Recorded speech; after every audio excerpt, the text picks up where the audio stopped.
passenger on board an Air France plane was left terrified after he spotted a carpet soaked in blood. Habib Batter took to Twitter to share details about the distressing incident that occurred during his flight from Paris to Toronto. Mr. Batter in his Twitter thread shared how he came across a blood-soaked carpet on the plane and had to clean his belongings as it was soaked in it.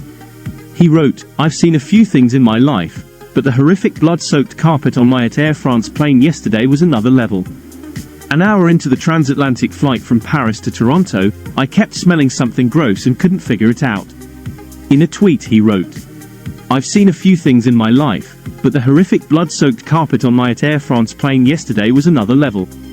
An hour into the transatlantic flight from Paris to Toronto, I kept smelling something gross and couldn't figure it out. Until I got up and looked down."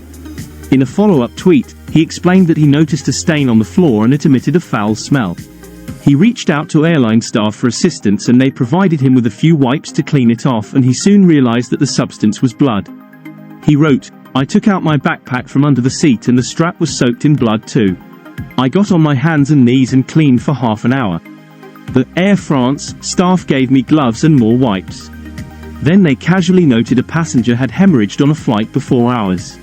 In another tweet, he wrote that he was wondering about the circumstances that led to an unfortunate situation for the passenger who had lost so much blood.